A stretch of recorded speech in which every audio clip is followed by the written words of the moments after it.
Welcome back, everyone. Good afternoon. Thank you very much for attending this final session. It's a beautiful afternoon out there, and I know it's very tempting. We've had lots of talking today, lots of really interesting information discussed, and I'm quite tempted to go and have a wander around the beautiful gardens, but I think, it's important because this session this afternoon is an hour and a half. We're going to be tackling a really important and interesting topic, hopefully, all around how we can attract, more private finance to fund biodiversity projects. We're going to explore how we can break out of the valley of death, which I'll come back to later, which is going to be really important if we're going to try and save some of the around a million species that are threatened with extinction. And I noticed that, you may have noticed that yesterday was the UN World Wildlife Day, and I think they must have been reading our agenda because their theme was around nature finance. So this is what we're talking about this afternoon. So the agenda, the objective of this session is to have some discussion with the aim of gaining a better understanding of how we can start to develop a pipeline of investable biodiversity projects. And we've done lots of work around this over the last year, and we've got this sort of strap line around. It's all about how we can get the money flowing. We all know the issues. We've talked a lot about that, but there's a real issue there, and we need to get money flowing into these projects. Unfortunately, all these projects need money. So the structure is going to be the first session. We'll have about 15 minutes. I'll talk through the report that we did recently for the GCBC. Then we'll bring up the panel members. We've got 3 people here in person and 3 joining online. And they'll each introduce themselves, and then we'll have some questions and answers with the panel. And then in the final session, the final half an hour, we'll look at the way forward. So we'll try to start to talk about and identify some key practical steps for how we can really, as I say, start to get the money flowing. So that's hopefully an exciting session ahead of you. So I should have said, my name's George Worley. I'm from Stantec. We're a consultancy. We've been working with GCBC and Kew Gardens on a research study, and that's what I'm going to talk about now. So I'll give you a bit of an overview of the scope. I'll talk about the key findings where we looked into the nature-based solution, the biodiversity market, some of the findings around the data and the metrics and the technologies used, and then finalise on some of the conclusions and recommendations. Just a little bit. So Stantec, who I work for, a big consultancy. We're Canadian-based originally. We've got 30-odd thousand staff across the world. We're involved in lots of biodiversity projects and nature-based solutions. So the study that we did for GCBC and Kew, about a year ago we started. It was a research study, and it was looking at effectively trying to find some evidence to define the biodiversity, the international biodiversity market, the private sector, investment, who are the actors, and also to look at the data and the metrics involved. So the study we did, the first element was lots of desk-based research. I think as was talked about earlier in the session, the session before, there's there's actually thousands of documents out there. There's probably not quite as many looking at nature finance, but there's lots. So we did lots of research into the literature. There's lots of good podcasts. There's a wealth of information out there. So we looked at all that, and we synthesized the findings of that. We spent a lot of time looking at, as I say, the data and the sorts of metrics that biodiversity projects use and need, and the technologies and the nature tech companies that are out there. And we summarized the state of the market. And then we also did lots of stakeholder engagement. We consulted lots of investors, nature tech companies, funders, etc. So we sent out questionnaires, and we tried to engage stakeholders. And the study area is, as is the GCB study area, it's the Global South. So just coming to some of the findings of the study then. So the key sort of finding, the headline finding, is that there's a huge need. We all know the issue. Biodiversity is in crisis. There are estimates, there are lots of different estimates out there, but we've sort of summarized it as there's a need for around $850 billion per annum should be spent to address the biodiversity crisis. Around 50% of that is to help restore habitats. 30% is around sustainable land management, and 20% the protection of existing environments. So, we need to spend about $850 billion a year, but the issue is we're only spending around 15% of that currently. So $135 billion a year is being spent. And of that sort of exploding slice of the pie there, that's what we're currently spending. The vast majority of that is coming from the public sector. So 110 billion, or sort of 15, 16% is being spent by the public sector, and only $20 billion is being spent by the private sector. So that just indicates that the private sector is a sort of, they're covering only a very small amount of the need. And the reason that's, well, there's obviously an opportunity there, but an interesting fact is that 50% of global economic output, gross domestic product, is dependent on natural capital. So, the market, the whole economic system that we live with is dependent on nature, or a lot of it is, agriculture, etc. But they're only spending a small proportion of the need. So there's clearly a big issue there. And then just a sort of an interesting anecdote, well, not an anecdote, but if you look at the size of the global capital market, I mean, it's an eye-watering figure. I mean, an estimate of $230 trillion is what the market, the global economic system, the amount of money in there. So, if they just spent 0.5% of that, that would address the whole issue. And clearly, that's an unrealistic aim at this point. But I think the point that we sort of started to uncover is that, A, the market does want to invest more. There is an appetite. There's lots of, well, firstly, there's lots of money. We know there's lots of money out there.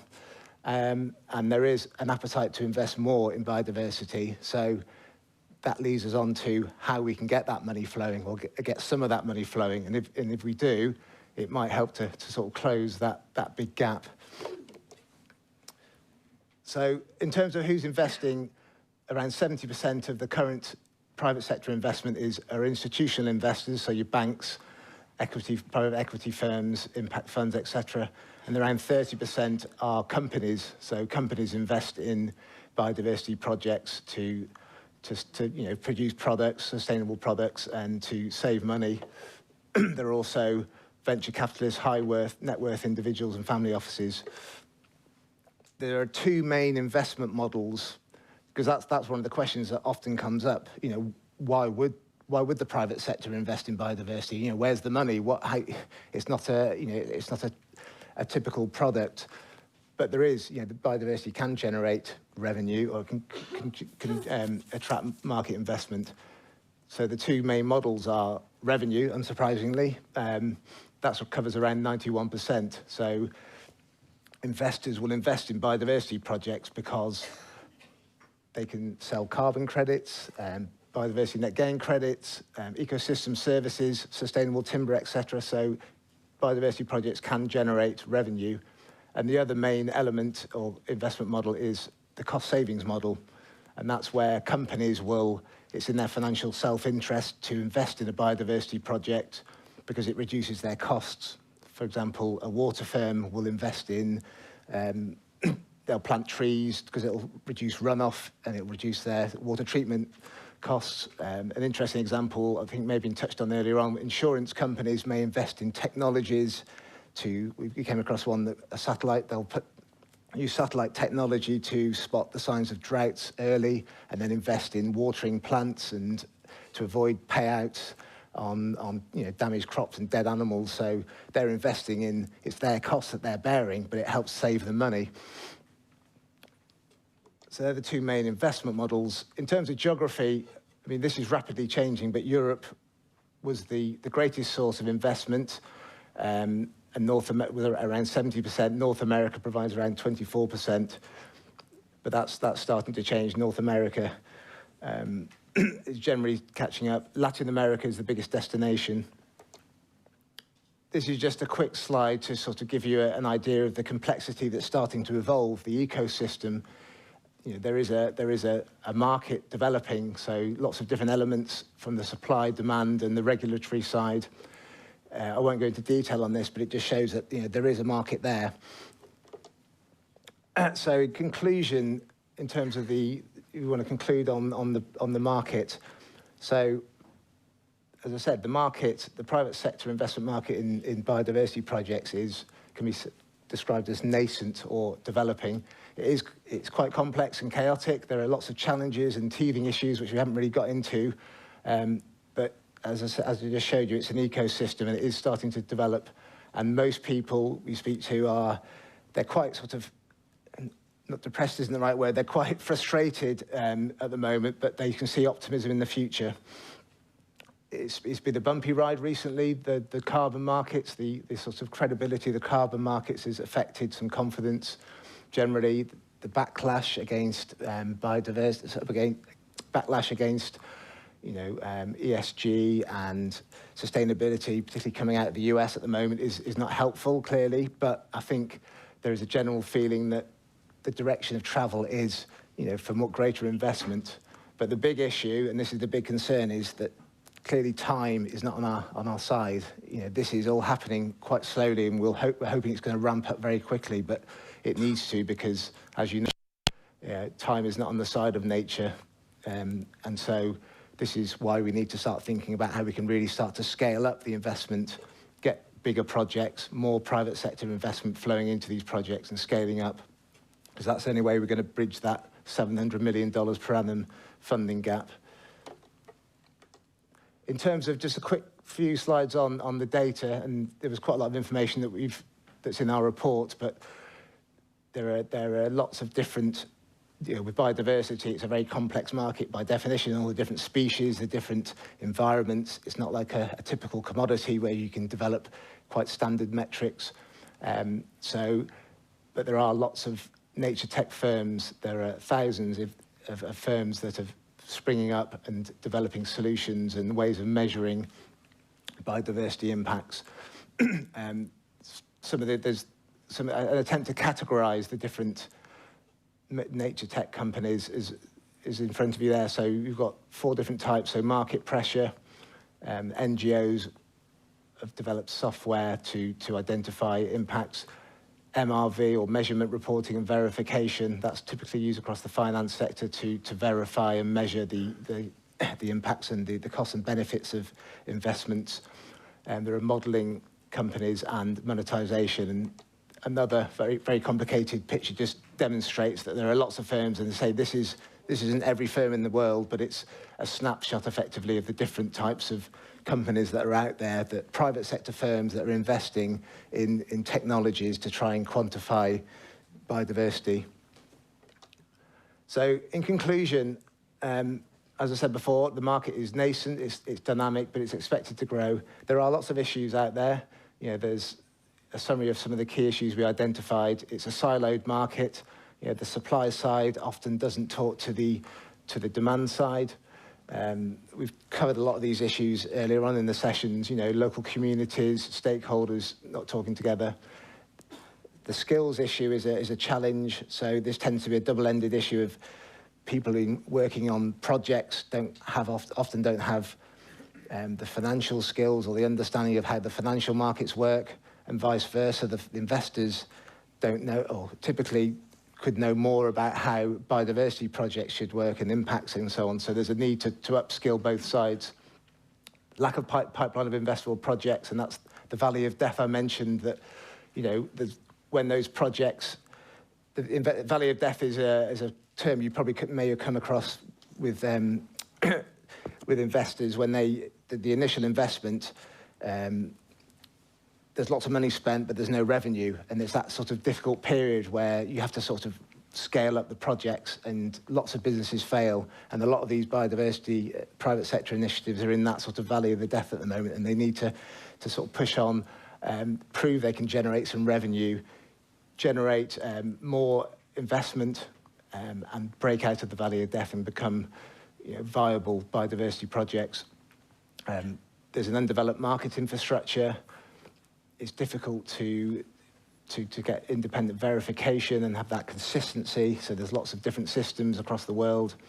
So in terms of moving to the final recommendations we made, so the public sector, it's all about promoting and supporting and enabling science-driven and verified independent standards, some of the stuff we've been talking about earlier this morning. creating consistency around disclosure and consistent guidance. Also, on the financial side, there'll be, I think we'll have some panelists talking about this. Although we're hoping to draw in more private investment, there's always going to be a need for blended finance or the public sector to provide that initial funding to get through the valley of the death often. So the public sector have got a big role to play. The private sector, it's difficult to know.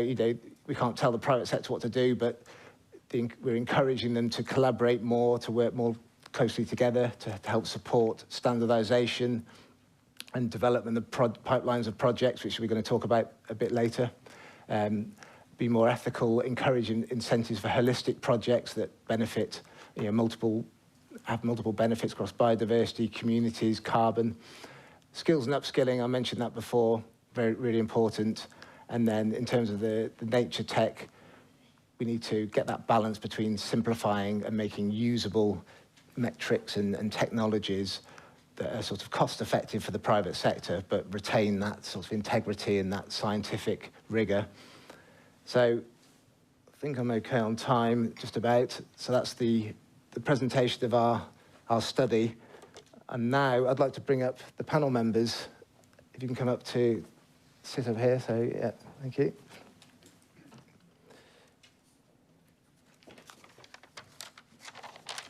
Thank you. So we've got 3 panel members here, and then we've got 3 online. Oh, there they are. Perfect. So I'd like to just introduce the panelists to give a quick 5-minute presentation or introduction to themselves and talk about what their perspective on this issue around private finance and how we can get more private money into biodiversity projects. So I'll hand over to Susan Forrester first. Okay, Susan? Thanks so much. I genuinely want to congratulate you and Stantec on a really great report. I found it super interesting, super detailed, covered a lot of ground that maybe others haven't. So just to say, it was very useful, and I hope we all have an opportunity to read it. I'm an advisor to FSDAI. FSD Africa is Financial Sector Deepening, a UK-backed investment vehicle in currently based in Kenya, but they have continental responsibilities and investment activity.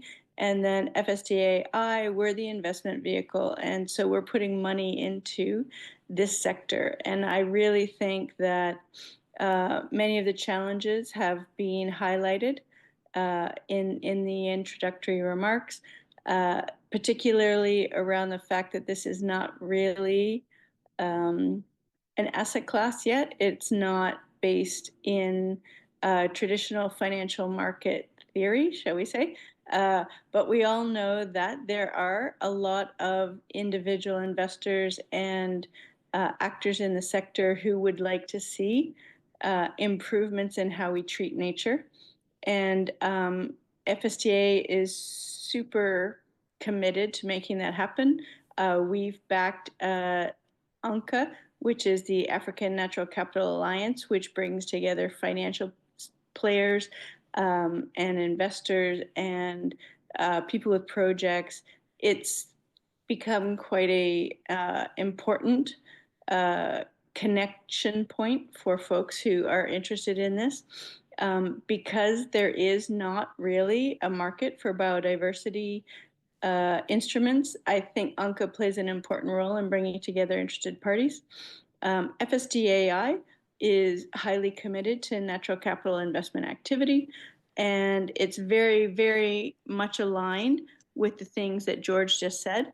And I think the thing that, can be seen on the slide on the screen is that we do view investment in this sector as a progression.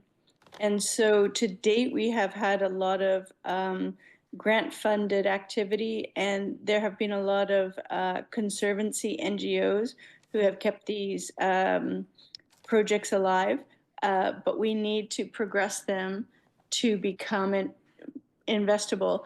And there are a lot of folks who don't know exactly what that means, and many people in the market don't know what that means.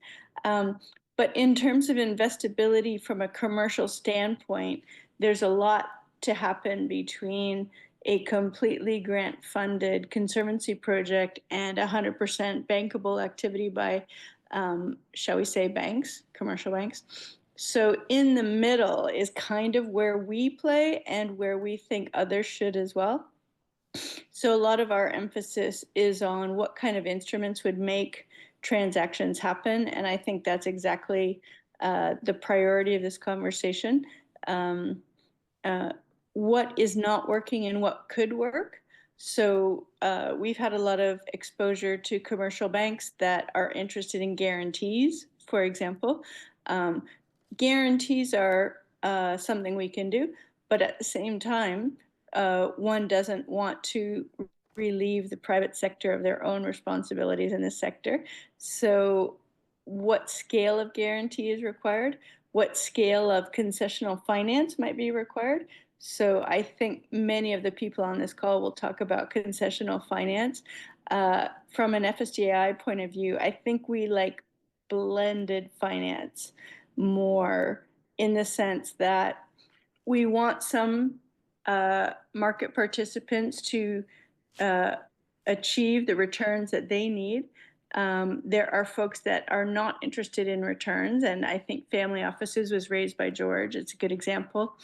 And so the question becomes, how do you put together what I call a coalition of the willing to get some deals off the ground that have people with different return expectations, but a deep commitment to biodiversity, particularly in Africa, because as we all know, that's a major,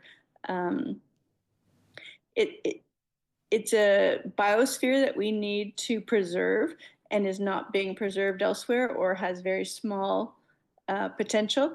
I think I heard George mention Latin America in his presentation, and I do understand that those projects are often more mature than what we have experienced in Africa, but there's no reason we can't do the same and do better and do more. So I guess the point being, if we can get some pre-qualified financial investors involved, we could all work together to find the deals in Africa that can become commercial, and we need to help them get there. And I think that's the priority that we have at FSDAI. So I don't want to use up a lot of time, and I know Alicia is going to be on the call later to talk about some of the other activities that FSDAI is doing. So I'll stop there, but happy to talk later if anyone has comments or questions. Yeah. Thank you, Susan. That's very good. We'll come back to questions after everyone's introduced themselves. So the next panelist is James Norton from DAI. Sorry. So take it away, James. Thanks, George. So yeah, I'm from DAI, who are a development consultancy, but we've also got a commercial arm. And what I do there is I lead our development finance and investment work, and that's basically focused on some of our more impact-oriented activities. So for instance, green, blue, sustainable bond advisory, TA to funds, and also including nature-based solutions in that TA to fund. In terms of our capital arm of the business, we've got an asset management practice, which is actively exploring NBS deals. And we've also got an investment bank. And the investment bank, again, is very active in the marketplace in this regard. In terms of kind of what I wanted to talk about, and I was furiously scribbling down notes as George and Susan were speaking, because there's many points there that I very much agreed with. I think just for anyone who's not aware, blended finance can be framed in various different ways, but a broad term is using public resources or money to catalyze private finance. And in terms of how that's useful here, George mentioned about, you know, this being a really intrinsical part of the NBS ecosystem at this point in time, and I couldn't agree more. I think this is something that, you know, at this point in time, in order to start to move this towards scaling, blended finance is very, very important for this. The development finance institutions globally have been really central to this in the past. And I think a couple of things they've done, for instance, with DFC, they've provided political risk insurance, so Galapagos debt swap, which was something that was used to raise a blue bond mechanism, so that was a public issuance. And what they've done there with that political risk insurance, basically that means that the risk is shifted in terms of the issuance risk to the US. So that makes things more advantageous for investors to engage with in that they're shielded against that political loss. DFC have also used asset level guarantees. There's an Asia Climate Landscape Fund that's focused on forest protection and land regeneration. And that's something, again, that role of the DFI being engaged there has really been able to move the needle in terms of being able to get investors more interested in this. That's not to say DFIs necessarily solely engage with guarantees. With development finance, it's increasingly moving with the DFIs towards commercial returns. And a lot of them want to get their commercial returns these days. So for instance, there's a private equity vehicle, the Ringo Fund, which has been set up with FinFund and FMO investment. That's not using any guarantees. They're there, and they're there as part of the investors who are looking for commercial returns. So they're starting to be able to say, well, okay, we can use guarantee mechanisms, but we can also look at this from a commercial perspective.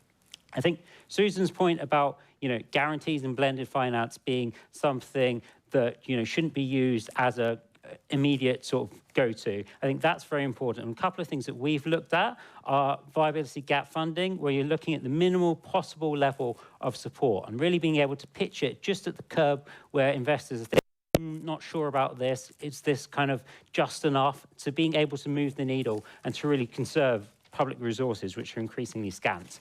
I think a second thing here to acknowledge is that there are a lot of climate investments out there that are relatively well known. The business case is very well developed at this point for investors. So it's a tough hurdle initially for NBS Solutions to overcome. Established climate investments, solar hydros with PPAs already in place, that's a cash flow that's already understood. Investors know that's going to have solid returns there. I think the challenge with NBS is that the cash flows can sort of have more uncertainty towards them. George mentioned timber earlier. Timber sales tied to market have been used in equity deals before because they give that additional flexibility.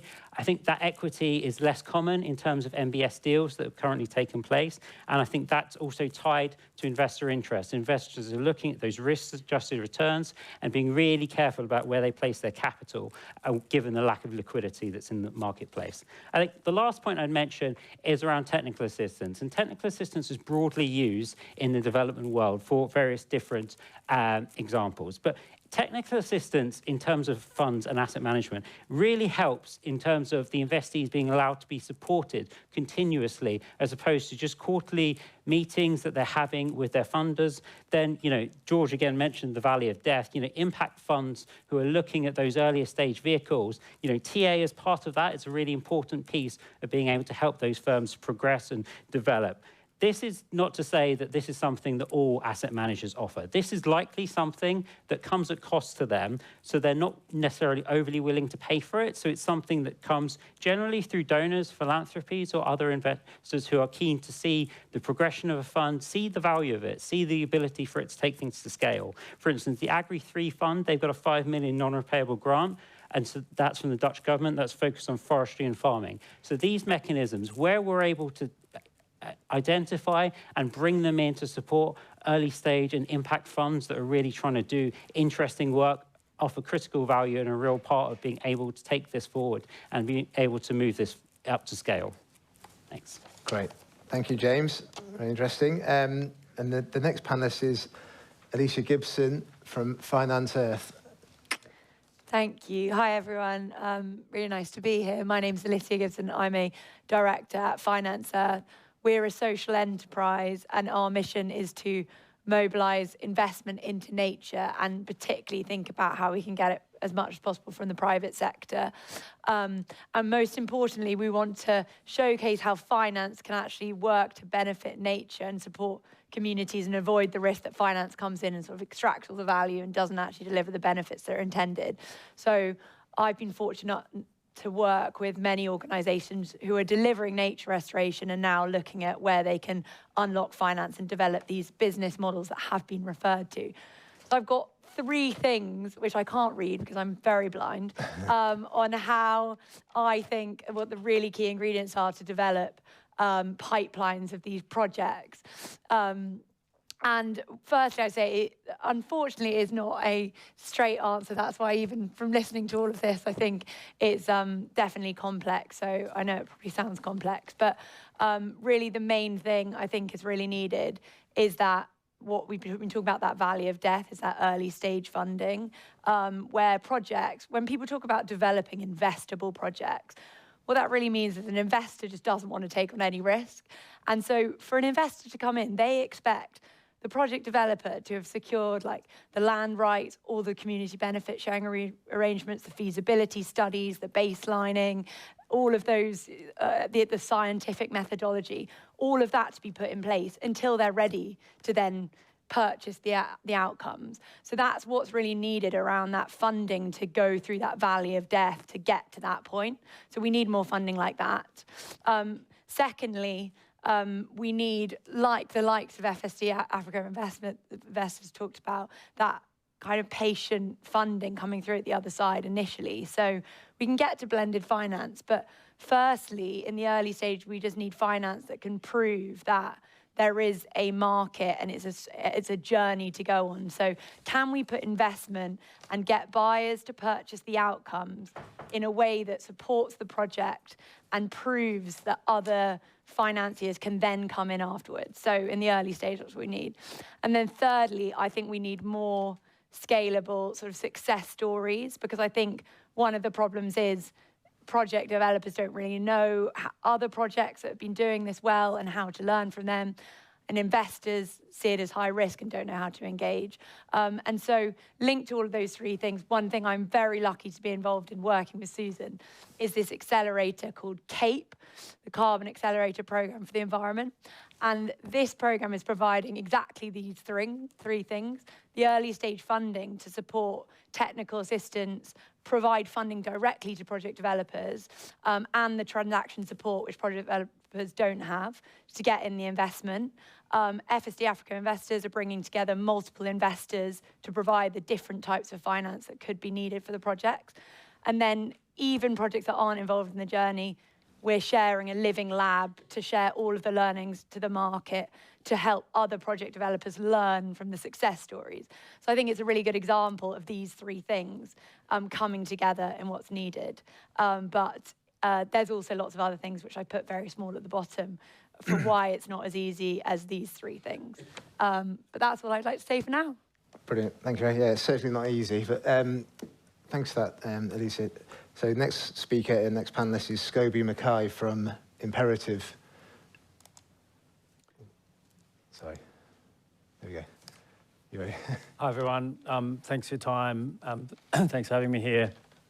So I'm Scobie Mackay, I'm the CEO at Imperative. Imperative is a project developer. So we focus on ecosystem restoration projects in the Global South.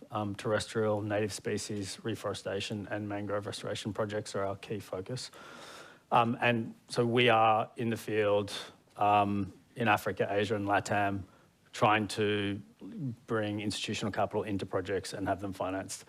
I suppose my concern with the biodiversity market is it risks fragmentation. So we spent most of the last 30 years trying to get carbon markets to work, and it's been a bumpy ride. It's sort of definitely hasn't been a linear progression, and there's still a lot of skepticism around about those markets. But fundamentally, there has been an infrastructure build out over the last 30 years, methodology building, infrastructure rollout, and then a sort of quality crisis and working through that.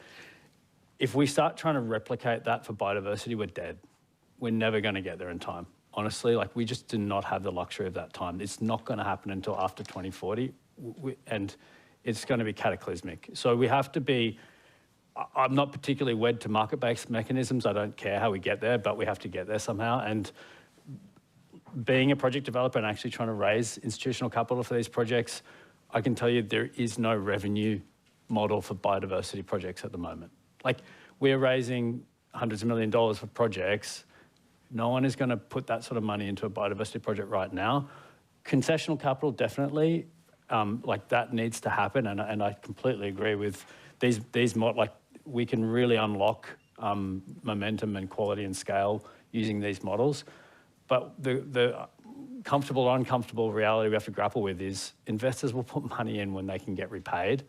And if you can't show a path to repayment and link to that a demand for the product that you're selling to generate revenue, you're not going to get money into the market. So the way we think about this is we've got to move away from this shiny new thing of biodiversity markets and move to how do we trade biodiversity as a spread to carbon? Because if you think about it, like if you look at the IPBES Nexus reports and everything, these are two intrinsically intertwined crises that we're dealing with. Carbon and climate and biodiversity aren't really separable crises.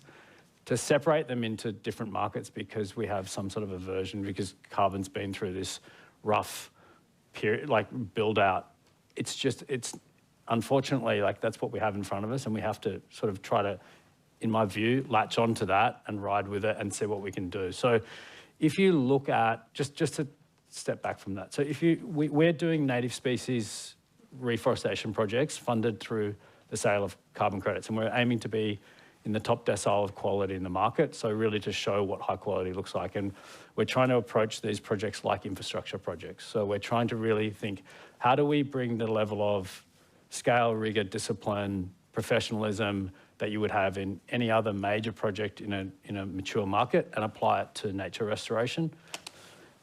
If you look at that, so you take, many people in the room may not be familiar with it, but there's a pricing platform out there called MSCI. It's a global commodities pricing platform. They have forward pricing curves for different carbon curves. If you look at the commercial reforestation curve, so that's basically plantation monoculture pricing, that's currently trading at about $19, $20 a tonne for the carbon units that are coming out of those projects. So that means if I go to Paraguay and I do a eucalyptus plantation project, very, very little, in fact, probably negative biodiversity impact, you can trade those tonnes of carbon for about $20. If you go and do a biodiverse project, so a native species restoration project, it's referred to as a conservation reforestation project, where you're intentionally trying to rebuild the pre-existing native forest, those units are currently trading at about $35 a tonne, just as a rough guide. So you're talking about a very large pricing signal differential based on biodiversity load. It's already there in the market. And you can trace that through multiple different segments of the carbon market. Now, it's not the panacea, it's not going to answer everything, but honestly, this mechanism of market is already there. All of the companies that are willing to pay or going to need to pay in the future for biodiversity offsetting or biodiversity credits or biodiversity impact mitigation, they all have carbon footprints as well. They all need to trade these things. So if you look at other commodities markets, the way commodities markets trade is they have a base commodity price, which is your index price, and then they have a quality spread, which trades around that index. So it's a horrible example, but just roll with me. If you look at WTI crude, for example, WTI crude is an index. There's a price on the screen that you can see, which is for today and into the future. And then you will have a spec sheet, for example, based on sulfur content, which your barrel of oil will trade at a differential or premium to that price based on the spec sheet. For us, this is how we think about biodiversity. We need a biodiversity load concept. So if you have your base outcome is a high veracity carbon claim, the claim that you're actually reducing or taking emissions out of the atmosphere. On top of that, you then layer biodiversity impact, and people in this room will have much better idea than me about how best to value or measure and value that biodiversity impact. But there's a few different models that could be applied to quantify the biodiversity impact. Then you're starting to talk the language of markets, right? And that's when people start to get interested in coming into trades. You're not just getting cash flowing in from the end buyers, which, let's be honest, at the moment, the end buyers of biodiversity credits, a very small pool of people. You're not limited by that. All of a sudden, you've got a secondary market where people are trying to make money trading. Now, put aside your philosophical convictions about whether that's good or bad. I mean, who cares? I actually don't care. All I want is money to flow into the project. So if we can get more money into the projects by trading biodiversity as a diff to carbon, hallelujah. Let's use what's there. And so like one of the tragedies of the carbon market at the moment is REDD+, which I'm assuming most people in the room are familiar with, which is basically avoided deforestation projects, conservation projects, have fallen into disrepute because of quality concerns. What's really interesting about that asset class is that's the most biodiverse rich sub-asset class of carbon project in the world. There's nothing better than protecting standing forest.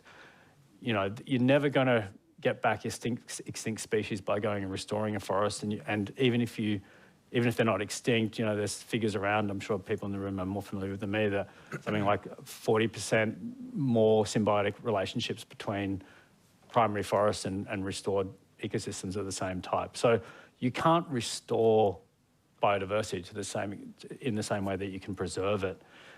That asset class is completely undervalued, and there's been a massive movement of capital away from it. If we rethink about pricing in biodiversity load on top of carbon outcomes, we can use that scaffolding and that superstructure and get money into this sector quickly.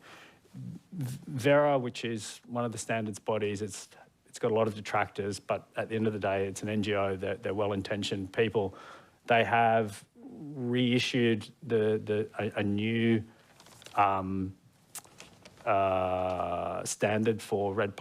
It's called VM0048, which by most objective accounts does a lot to address some of the quality issues that previously plagued the REDD+ market. My view is coupling 48 with measurable biodiversity outcomes is one way that you could really unlock serious capital flowing into these projects. So I've probably taken up more than my fair share of time, but that's where I think we need to go. Brilliant. Okay, thanks very much, Scobie. And the next panelist is Drea Burbank from Savimbo, who's, you okay there? Yep, can you hear me? Yeah, thumbs up. Okay. Okay, hi, my name is Drea. I'm the CEO of Savimbo. Savimbo is a social enterprise that was designed to disintermediate climate markets on behalf of local communities and Indigenous peoples. We always say that we have the tagline, how to save a planet, so not you didn't, why didn't you, but specific step-by-step instructions on how to save a planet. I'm going to do a little bit of an improv and say yes and. So yes, we think that biodiversity should be a commodity like carbon and trade on commodities markets, and I'll explain why.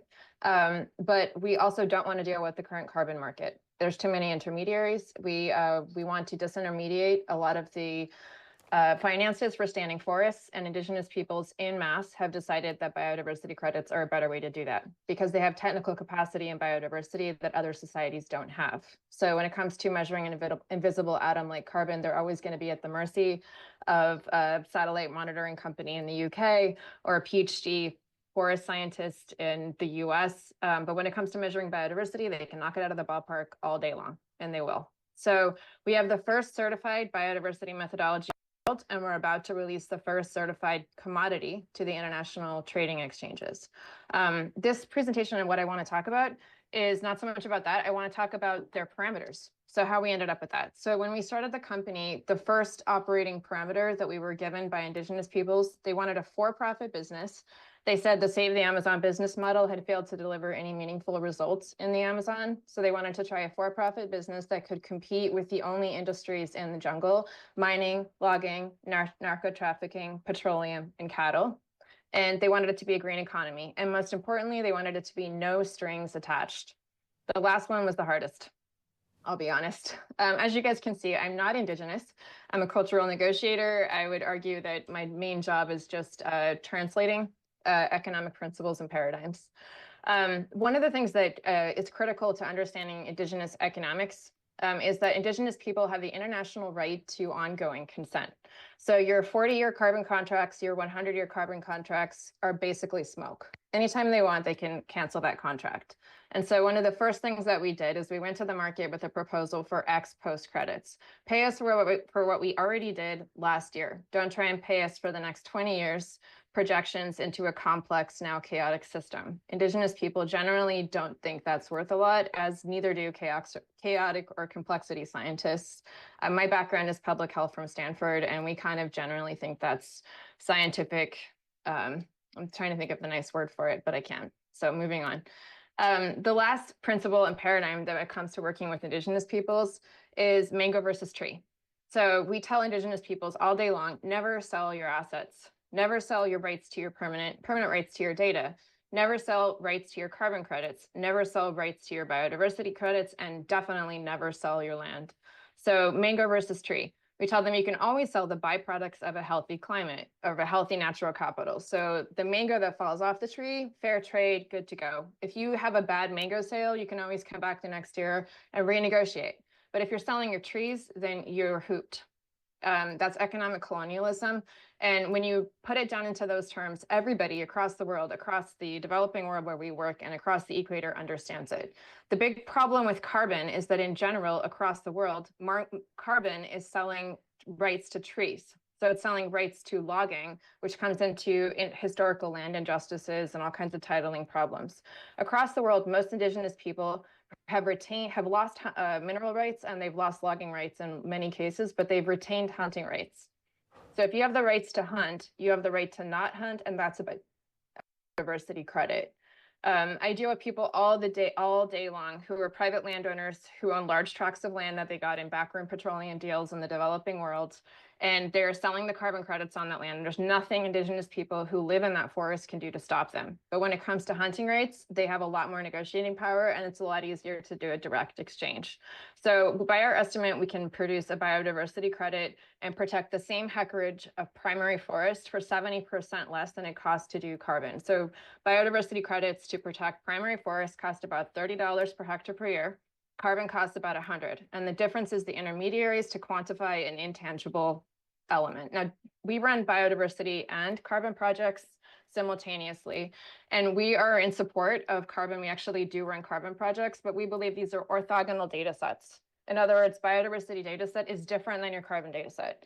And so when you have both of them on a project, you strongly increase the chance that that ecosystem is intact and producing, and you're not hurting things. So if you add biodiversity to a non-native eucalyptus plantation in Brazil, you radically expose the project for not being ecologically friendly. Also, biodiversity data sets are conducted below canopy. They can't be done with satellite monitoring. We have several instances where we've done biodiversity projects and there are empty forests. In other words, the forest holds a lot of carbon. It looks great from satellite and it's super dense, but it doesn't have any animals in it because it's been overhunted or otherwise predated. And so therefore, we think that these are separate, independent, but orthogonal data sets. And we strongly encourage carbon projects to use our interoperable biodiversity unit, which can be used for restoration, avoided loss, impact metrics and disclosures, and conservation. Happy to answer questions. These were tough concepts for me. Just for the record, Savimbo has an independent panel of 99 Indigenous leaders in 25 countries and 55 Indigenous nations that informs all of our economics, policy, law, legal contracts. Some of them are for carbon, some of them are against it, biodiversity, but they're a lot of fun to hang out with. And I'll be honest, they have some really great ideas about how to fix some of the economics. That's it. Thanks very much, Drea. And the last panelist is Julia Martin Ortega. Sorry. Yes, thank you, George. Good afternoon, everybody. I'm very sorry I cannot be there. So yeah, I'm Julia Martin Ortega. I'm professor of ecological economics at the University of Leeds in the UK, and I'm one of the expert advisory members of the GCBC. So I'm gonna bring the critical view here. Okay, I want to talk about the risk. What are the risks associated with all this commodifying of nature? And I want to be clear. You know what we're talking about here. If we do what if we do a fundamental change in the way we finance nature recovery, we're also doing a fundamental change in the way we relate to nature. So if you think about the figures that George was putting earlier, at the moment they established that we have like a 15% of the investment in nature restoration comes from private corporate. And if we're going to go anywhere near filling that investment gap that George was mentioning, this means that we're going to have to fundamentally, do much more. Okay, so we're doing a lot. And what we'll be doing is keep expanding the frontier of, the elements of the natural environment that we're commodifying, right? So we have had some of them that we have commodified for millennia, food, energy, all that. But now we're talking about carbon and we're talking about biodiversity. And I think we're not talking enough about what does bring in terms of our relationship with nature. The moment that we're bringing all these private corporates to trade these elements of the natural environment.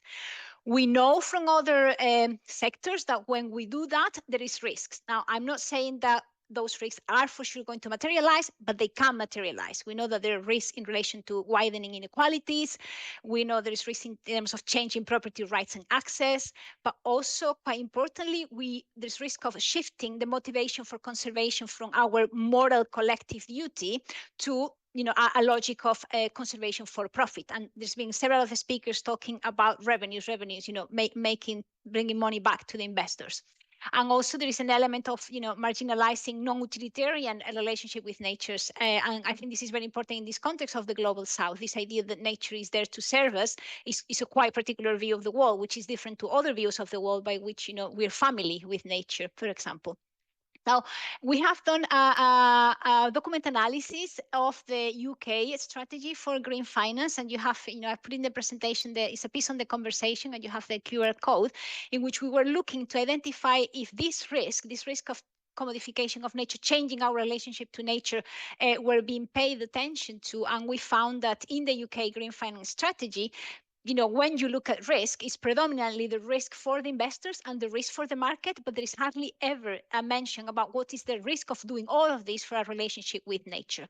And I don't think it's because the risks are unknown, but the framing that we're doing is predominantly commercial. And I think this is visible from the conversation today. We're thinking about how to bring more money, how to create revenue, but we're not thinking about what are the consequences. I mean, I'm sure you are, and I'm sure particularly Drea, your group are thinking about this very much. But what I find is that we're not having a deep enough collective reflection about this. I think we need to think of as a society, is this what we want? And if this is what we want, how do we mitigate, how we identify and mitigate this risk? And I personally find that I've been in many similar meetings to this one. I think there is an imbalance between the amount of conversation we have about how we secure more funding, how we make it work operationally and from a market perspective, and we spend very little time thinking about what if this goes wrong from the perspective of fundamentally changing the way we relate to nature and these kind of risks like the ones I've put in the slides, for example. So I'll be very keen to deepen this conversation along those lines. Thank you very much. I'm sorry I couldn't be there. No, thank you, Julia. So we've slightly overrun in terms of, but that's fine. We've got around sort of 10 minutes or so for questions. Great. I'll do that. Yeah, straight over to you. There's a question over there. Yeah, thank you. Has any one of you guys come across the system of environmental economic accounts? And if you see a role of those accounts or accounting systems within trying to bring more financing to nature? And also, I can see that there's a lot of industries that can see the value of protecting nature for their own revenue. For example, hydroelectric power plants, anything that has to do with water management.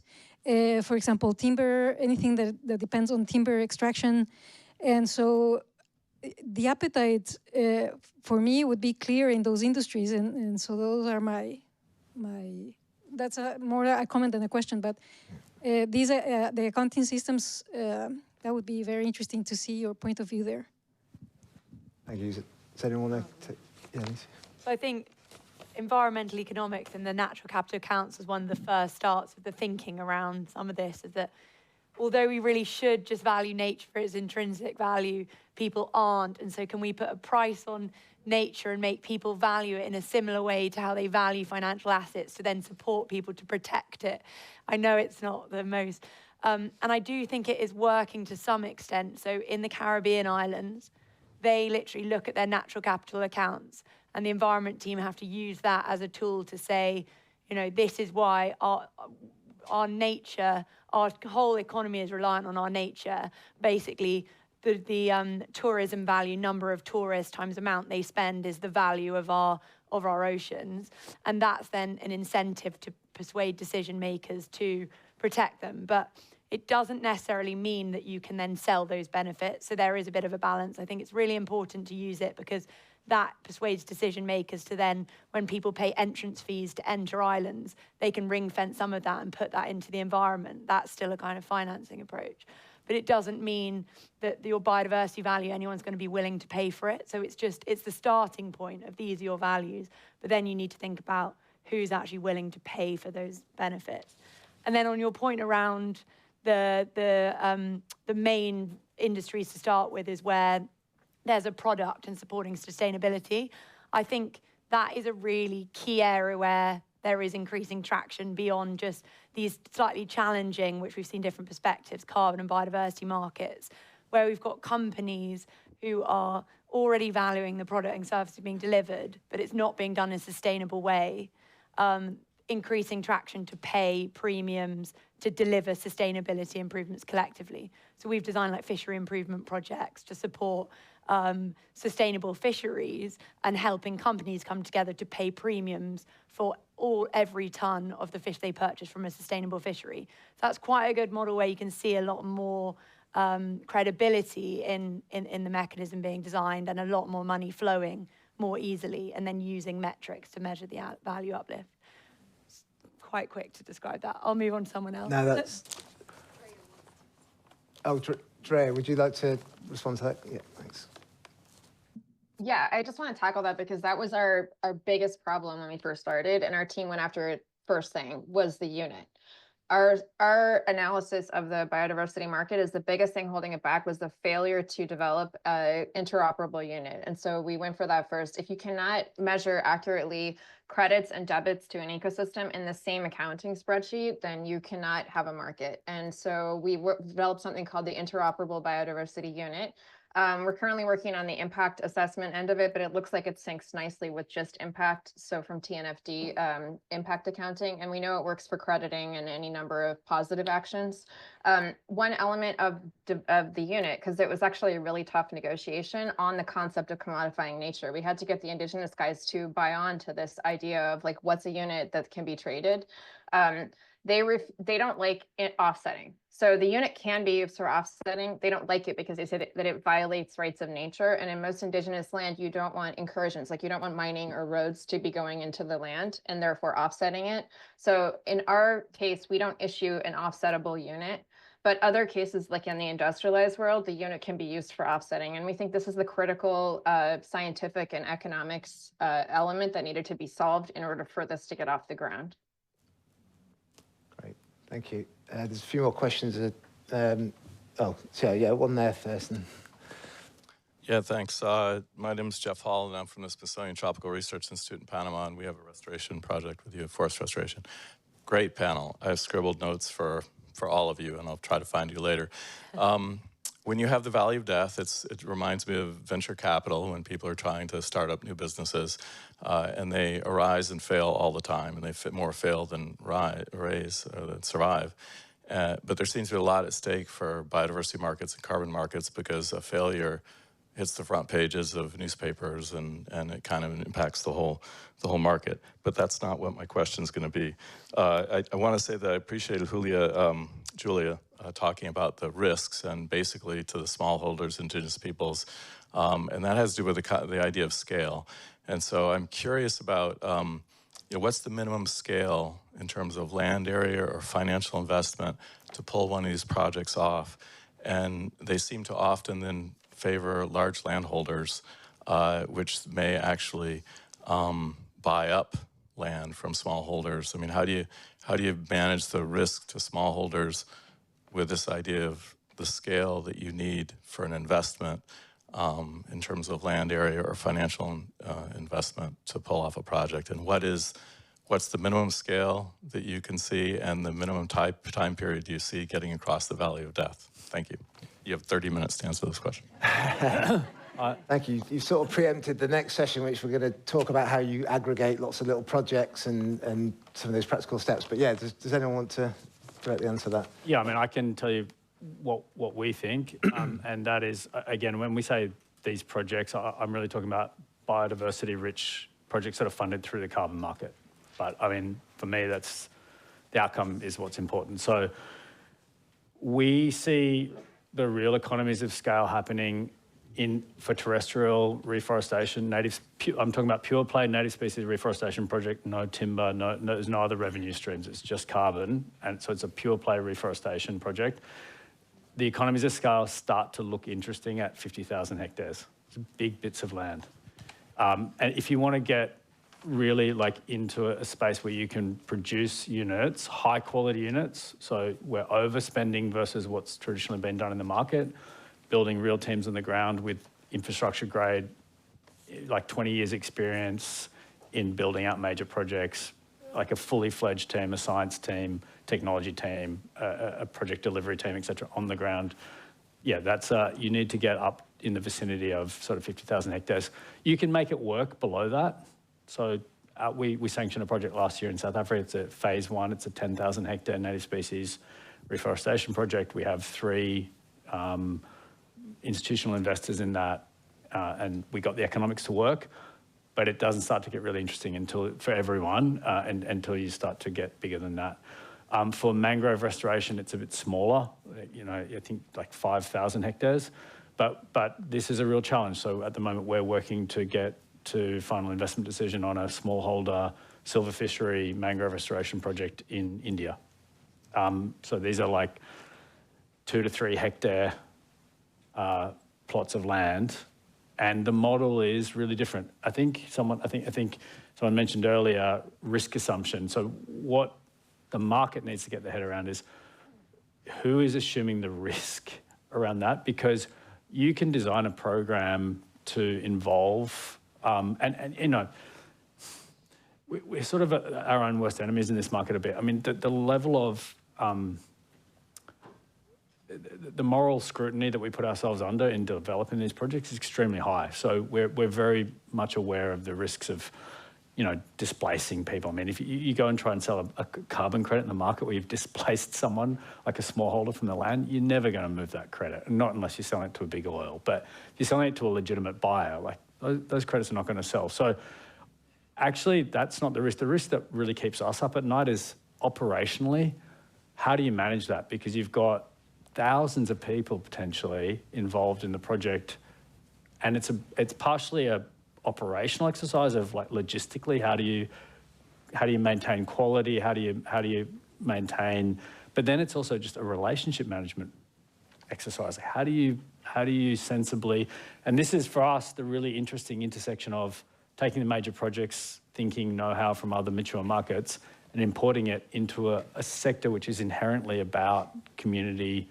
smallholder, Indigenous peoples. That intersection, that synapse of those 2 paradigms is where the really difficult thing comes in. And my view is that's where concessional capital is really important, because there are risks in there, and not the sort of risks about our relationship with nature, which unfortunately is just much harder to quantify. And I don't necessarily disagree that they're there, but I personally can't do anything about it. But the risks that we're talking about of trying to actually get these projects operationalised, someone needs to take on that risk, and the private sector at the moment is not well placed to do that.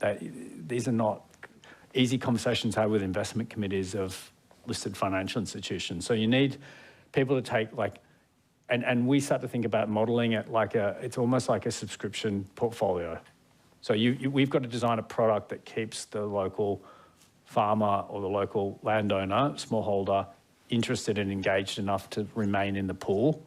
And then you've got to think about how do you manage churn, and it's not easy. But yeah, we do have to get these projects large. Otherwise, to be honest, guys, we're not going to. One thing is just making them bankable. The other thing is impact. If we're sitting here in 20 years and talking about 1,000-hectare projects, we're not going to have the impact that we need to solve the problem in front of us. So we have to solve this scale issue. And just to add on to that point, in terms of the financial resources available, realistically, in terms of size, you do need, from an asset management perspective, to get this as large as possible. A 50 million single country fund, realistically, we barely break even. 100 million, 200 million, it starts to get interesting. And I think the point about concessional capital that Scobie mentioned there, that's often something that we're looking for as the anchor investor, being able to come in there because, you know, quite frankly, institutional investors are risk adverse and they are kind of looking at something, if it's a fund being set up, nature-based solutions, some, I would say, challenging geographies for them. They're looking, who's the anchor investor here from a DFI? Are they comfortable with this? Are they going to take the risk? Are they going to be at the bottom of the capital stack? Then you can start that conversation. So I think that's the really key piece. That's where concessional capital can really play a really interesting role in terms of being able to leverage and amplify the financial resources available. I do think, George.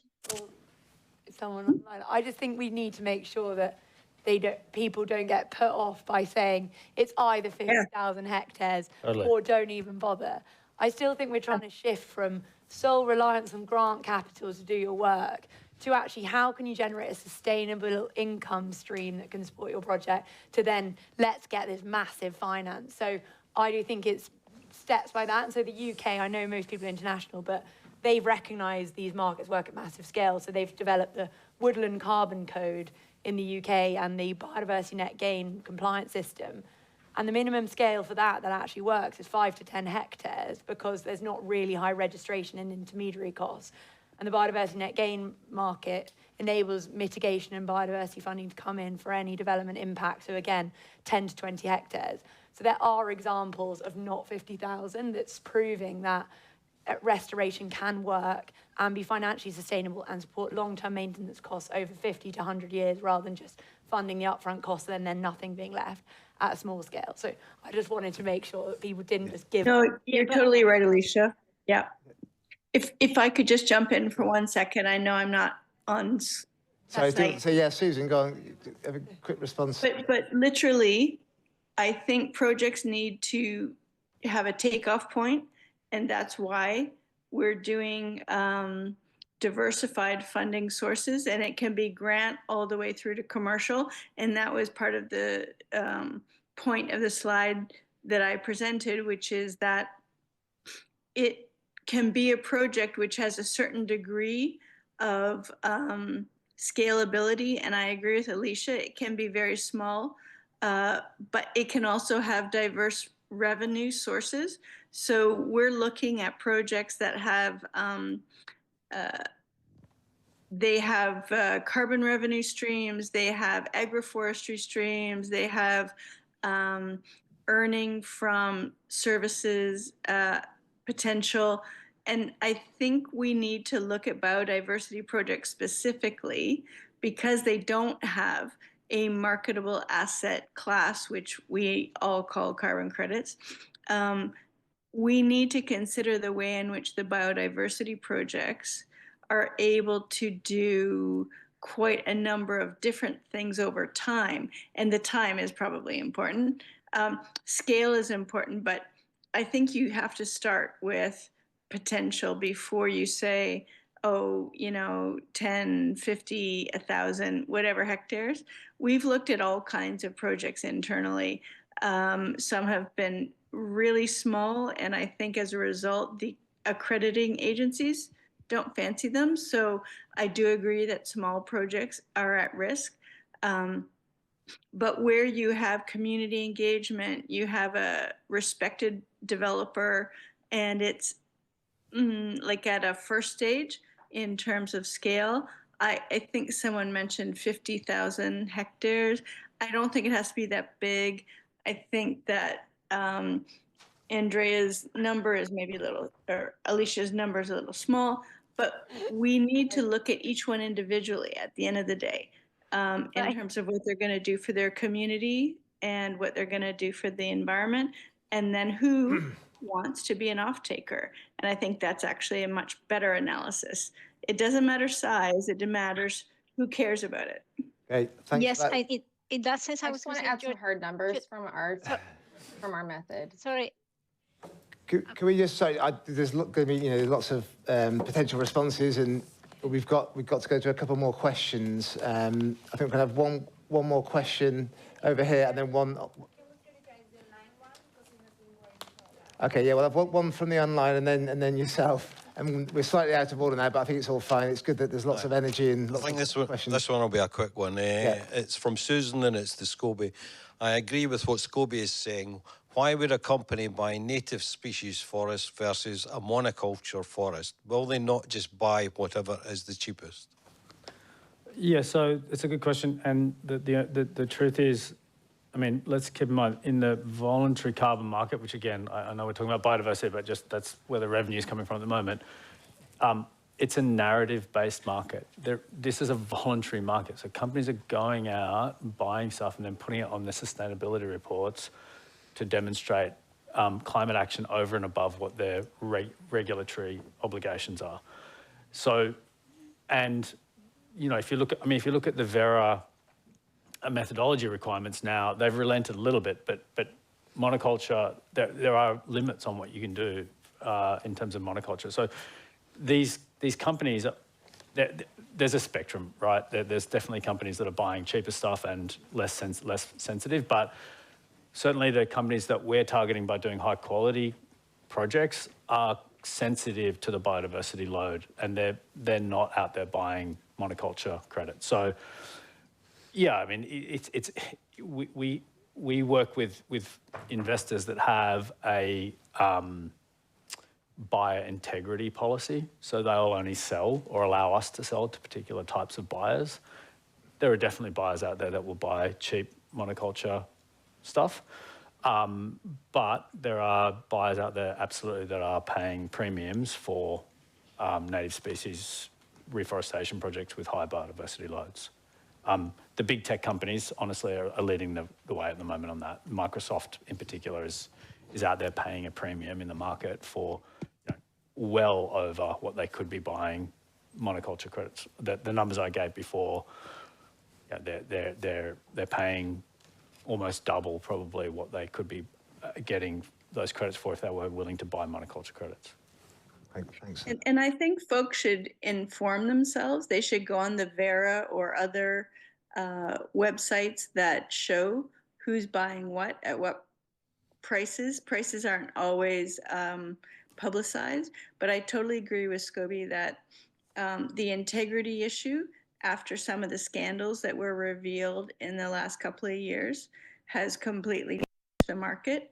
And so we need, in a biodiversity context, to realize that if we don't generate really sound, environmentally responsible projects, we're going to go down the same road. We're going to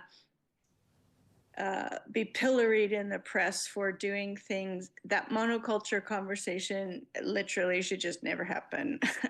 I've spoken to some folks who are doing projects in Latin America, and they're like, oh no, it's completely clear land and we're just going to plant whatever we want. And I'm like, maybe that's not going to be the winning solution for what it is that you think you want to achieve. But if it's possible, if people will buy those credits, then that's a problem for the market. I think we all need to be thinking about what does it mean to have a high integrity credit and project context, and therefore we can tell our buyers and our investors what it is that's going to differentiate us and help us generate better income, but also more beneficial outcomes, I think, is the combination we're looking for. Great, thanks for that. And one last question, and then we've got another couple of slides that we're going to talk about. But yeah, no worries. Thanks for squeezing me in. I'll be quick. That's fine. Yes. James Pilkington, Sustainable Finance Lead at the Zoological Society of London. Just moving further on this theme, we've talked about taking advantage of the biodiversity premium on carbon credits to incentivize conservation and restoration. As we heard, this is kind of a narrative-driven premium at the moment, but do the panelists have any idea about how we can quantify the relative biodiversity value of different carbon credits? Do they have ideas? Have they seen people working on this? Because for me, this is kind of quite a big gap, and that's kind of the next step to making this real. Drea, would you like to answer that? Yeah, so there is a significant resistance. So don't get me wrong, I completely agree that right now the biodiversity market is an Etsy market. We've got a farmer's market, everybody's out there with their cutest handmade biodiversity project and they want to get paid for it. That's not a market, and carbon does have a market. The problem is the carbon market is highly distasteful to pretty much any Afro-descendant, indigenous, or local community out there. So you're going to get your large private landowners, they're super happy with Vera. Everybody else is super mad. The biodiversity market does not want the carbon market swooping in with all of the baggage that it's had for the last 20 years and coming into biodiversity. Biodiversity is different metrics, different methods, different quantification. You cannot just add biodiversity photographs onto a carbon project and say it's equitable. Now, Vera and Plan Vivo are two good carbon certifiers who are scientifically recognized, who both have biodiversity programs, neither one of which issues a commodity. They're issuing certificates. So anybody that's got a carbon project with them and tags biodiversity on is not going to be selling a separate biodiversity credit. Most experts recommend stacking. So having your carbon metrics on one layer and your biodiversity metrics on the other. And I can say, as somebody who runs both types of projects, that is highly desirable because you can have an empty forest. We've proven it. We've got strong data to suggest really great carbon metrics and really empty biodiversity metrics. And anybody that's saying they're equivalent doesn't know the science. Biodiversity projects, carbon projects take about 3 years to approve. They cost about $80,000. Biodiversity projects for us cost $10,000 to implement, 2 days of training for an indigenous group, and they're issuing credits in 6 months. It's a lot easier to start with biodiversity and then add carbon than go in the reverse. Great. Okay, thanks for that. Well, we did have a sort of final couple of slides to talk about, and we've slightly overrun, but I think I'll go through these slides, and then maybe we can have a couple more questions, and then that'll be time at that point. So we had a workshop in preparation for this symposium back in about a month ago on the 5th of Feb, and we talked about, we sort of had a panel, or most of the people on the panel were there.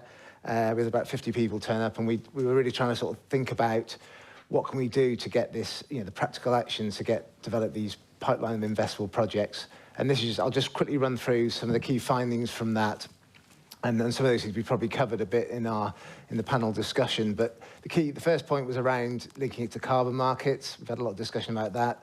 Reforestation again was seen as the best route to attracting private investment. And then we started to think about the sort of 3 main areas of action. So yeah, I'm struggling to see that now. Technical assistance was the first area, and we've touched on that. So, bridging that gap, it's really important, and this is a role for the GCBC and other partners to provide that early financing for feasibility studies, due diligence, providing the sort of legal and contract structuring, the sort of frameworks. Yeah, these are all sort of tools that can help attract investment in. The second element is around partnerships and collaboration. There's going to be a key role for GCBC and other partners to bring partners together, to bring those collaborative networks together, engaging asset managers. It's interesting the points that James made. I mean, that point around 50 to 100 million, we've talked a lot about scale. There's a need to aggregate lots of these smaller projects, and is that a role for someone like GCBC or an equivalent organisation? And then the third element was around supporting innovation and providing information. So living labs, I think we've mentioned that. Some of the earlier sessions this morning, we're talking about living labs to sort of allow that test bed for developers to come in and prove what can work before taking it to the market. Transaction support, project design documents to help speed up development of this pipeline of projects. And then technologies, which we talked a little bit about at the beginning. There's lots of platforms out there, but some sort of capital introduction service, as you have in Silicon Valley, with some sort of platform to bring all these great projects and project developers together and introduce them to people who have money. And so some sort of platform that allows that would possibly help. And these are just some of the ideas that we came up with through the workshop. So in the last 10 minutes, or last 5 minutes, I suppose, we cover, are there any questions around that anyone wants to raise? around, what are the sort of practical steps that you think that we should be putting in place to try and, attract investors and develop those pipelines of projects. Are there any? Yes. Sorry, microphone's coming down now. You're not going to like what I say because I'm going to ignore your starting point there because that's all right. I think you're asking perhaps the wrong question. I mean, I kind of liked the session. It was really interesting.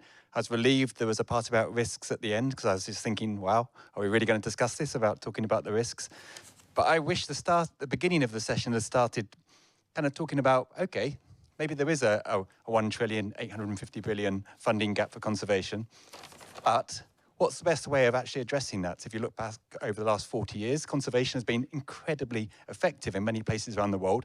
None of it relied on the commodification of nature, none of it. So why do we actually jump into the solution thinking market-based market-based approaches such as this are the answer, rather than thinking maybe there's another way, maybe there's fiscal approaches. If you put a small tax on global shipping, you could leverage a huge amount of money and invest it in the right ways without all of this and all the concerns that we've talked about. No one's even mentioned additionality, which is an incredible risk, and it drives the perverse outcomes of people who are invested in restoration rather than actually following the mitigation hierarchy. So I just think that we've jumped to a end point here without actually going through the steps. And I wanted to say that. It's not a question, it's a comment. Sorry. Just Can I come in, quickly please? try to respond to that. Sorry, I mean, I think... Can I come in? Can I come in? Because, Kobe, we talked about the risk earlier and about the issue of scale. Can I Julia, you showed you, mate. Julia, you respond to that. Yes, thank you very much. I really, really appreciate your comment because this is my sentiment as well. Like we need, it's become assume as self-evidently true that we need these markets, okay? And why has it become self-evidently true? There are possibly other ways. And in the previous conversation, we were talking about, there was a question which was linked to the risk about what is the scale, the size. And there was this whole conversation about big projects, smaller projects. But for me, there's a more fundamental element to that is this, what type of investment is this? Is that an investment which is looking for revenue, or is an investment which is looking for the saving the cost, as George was saying in the beginning, or is simply for corporate social responsibility, to look good. So for me, the size of the project does matter, but it depends on what is the rationale that is being put in there. And if it's somebody trying to take a return from investment, that is going to fundamentally change the way that project is going to go. So I just want to, echo that latest comment that was made in the room and link it to the previous question about the scale. Thank you. And if I could just add, I mean, my sense is the problem is big enough that we're going to need all of those levers. So I certainly don't believe that carbon markets are the only way that we're going to solve this problem. If we can tax activities, and at the end of the day, all of us in the room are rich Western consumers that are using petrochemicals and petrochemical products, and our carbon footprints and biodiversity impact footprints are massive, right? So yeah, if we're happy to get taxed and just redistribute that cash, hallelujah. Again, but my sense, like we're in the field trying to raise money for these projects. If we can get paid through tax revenue to get the projects done, fantastic. But you need, at the end of the day, someone has to actually go and do these projects. And so, I don't think, certainly we're trying to raise money for projects in the Peruvian Amazon. We're trying to raise projects for money in the Yucatan. We're trying to raise money for projects in India, in South Africa. If we could get funded through other means, we absolutely would. And I think there are still conservation efforts happening through public funding, and et cetera. I just think we should, I'm not sure about the idea of closing one door because we think it's not the right philosophical approach. Like, we just got to get this done. So we've got to open all the doors and see what we can get done together. Yeah, and I think just to add on to that, I agree. I would love to see fiscal measures. I would love to see the UK, increasing the tax for biodiversity. I think the challenge there is that, there's a lot of fiscal stress in many countries around the world, and particularly the debt distress that we're seeing in many developing countries. And I think that's a challenge in terms of, those initiatives and advocacy around that hasn't been as utilised as much as sort of some of the market approaches that have been put forward. So I think it's definitely something that has a lot of value, and I think, it's something that would definitely really help in terms of providing extra resources. I would say the market side of things is probably further along in terms of actual activating and trying to generate revenue, cash at this time in order to safeguard some of the biodiversity spheres that we're working in. However, I completely agree. I think, fiscal activity towards this would again help. And I think as Scobie was saying, it's, putting every piece of what we can put together to solve this puzzle and being able to try and, leverage as much capital as we can from as many different ways, I think can only help. Great. Yeah, the World Bank has an amazing analysis in 2015 called At Loggerheads, where they looked at tropical forests around the world, about 1 billion people and their economics and how they behave. And they concluded that to get the better bang for your buck, if you can pay the locals to do the work, not only does it reduce the cost, but it also pays them to do something other than destroying the forest. So I think that we need to definitely be looking at optimization strategies, how to get locals to work less expensively with less intermediaries and more engaged. But that doesn't mean that we're not really opposed to whatever side of the market. Like, we'll take in funds from charity, investment, sales, you name it. Great. And we're coming very close to time now, so I think that's probably a good point to sort of draw it to a close. And I think that sort of last question and little debate sort of highlights the issue. I mean, I probably should have said at the beginning, this whole workshop was focused on how to get more private investment in, but we're not denying that there's a debate about the ethics of that. I think I would just say that pie chart I showed with £700 million of unfunded need, the question would be, well, how, as James was saying, how are we going to fund that? I mean, a tax would be great, but there's an urgent need to try and pay for that stuff, and there's going to be lots of different ways of doing that. But this whole discussion has been around ways of getting private investment in, and it's pretty clear from all the debates we've had that there's different perspectives. We're at that early stage. There's lots of work to do, and an hour and a half certainly isn't enough to sort of solve all that. And I think all I'll say is, Elizabeth, can we have a date next year? Because I think we could talk about this easily for the whole day. So we've had a really good discussion. I found it very interesting. Thank you very much to all the panelists, to Fiona, James, Alicia, Drea, Scobie, and Julia. And I hope I've pronounced everyone's name right there. It's been really, really, and thank you to the audience. There's some good questions. Catch us afterwards if you want to ask us some further questions. But it's been, been very useful. And we'll call it an end there. And thank you very much.